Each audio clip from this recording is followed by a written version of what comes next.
একটা পাত্রে আমরা পরিমাণ মতো বেসন নিয়ে নিলাম। এবার এই বেসনের মধ্যে আমরা একটু লবণ দেব, পরিমাণ মতো স্বাদ মতো লবণ দেব, স্বাদ মতো অল্প একটু চিনি দেব,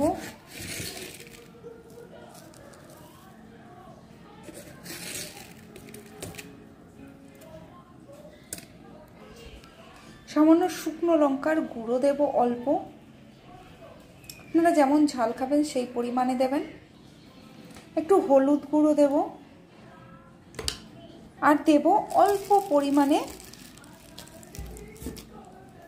বেকিং পাউডার, একদম কম পরিমাণে বেকিং পাউডার। এবার এতে পরিমাণ মতো জল দিয়ে আমরা ব্যাটারটাকে গুলবো।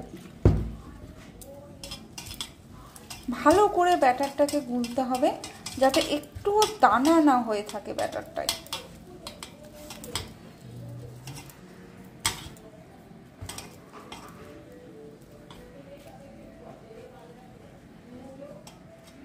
আমাদের আরেকটু জল লাগবে। দেখুন ব্যাটারটা আমাদের রেডি হয়ে গেছে। ব্যাটারটা এরকম হবে, না পাতলা না গাঢ়। দেখুন আপনাদের ভালো করে দেখাচ্ছি, এরকম ব্যাটারটা করতে হবে, না পাতলা না গাঢ়, তবেই কিন্তু আপনাদের বেকনিটা ভালো হবে। ব্যাটারটা এরকম হবে, না পাতলা না গাঢ়, তবেই কিন্তু আমাদের চপটা ভালো হবে। এরপর এর সঙ্গে আমরা পালং শাকের পাতাগুলো মেখে নেব। আমরা করবো পালং শাকের পকোড়া। পালং শাকের পকোড়া, যার জন্য আমরা পালং শাক কুচি কুচি করে কেটে নিয়েছি। এতে আমি যদিও একটু ধনেপাতা দিয়েছি, অল্প পরিমাণে ধনেপাতা বাড়িতে ছিল তাই, আর একটু কাঁচা লঙ্কা এরকম করে ছোট করে কুচি করে কেটে নিয়েছি। এরপর আমরা বেসনের ব্যাটারটা বানিয়ে নেব।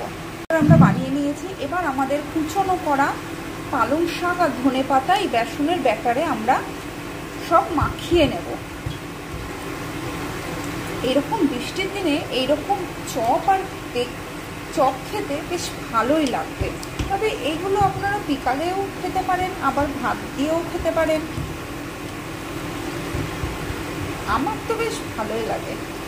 এবার এটাকে আমরা ভালো করে মাখিয়ে নেব।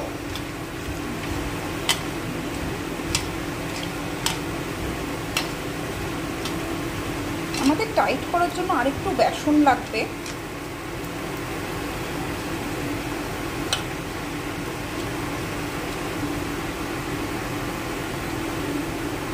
দেখুন আমাদের ব্যাটারটা মাখা কিন্তু কমপ্লিট। এবার এগুলোকে আমরা অল্প অল্প করে ভেজে নেব।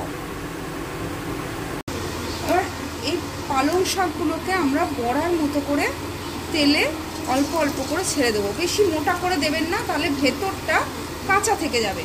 তাই অল্প অল্প করে দেবেন যাতে ভেতরটাও ভালো মতো ভাজা হয়। দেখুন আমার পালং শাকের পকোড়াগুলো ভাজা হচ্ছে সুন্দরভাবে। এক পিঠ উল্টে দিয়েছি আমি, খুব কম লো, একবারে লো আছে আমি এগুলো ভাজছি যাতে ভেতরের পাতাগুলো খুব ভালোভাবে ভাজা হয়।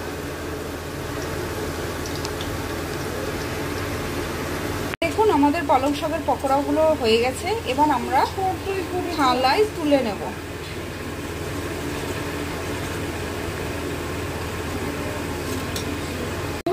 এইভাবে আপনারা সুন্দর হয়েছে দেখতে। এইভাবে আপনারা বৃষ্টির সময়তেও বিকালে করে খেতে পারেন, আবার ভাত দিয়েও খেতে পারেন। নমস্কার।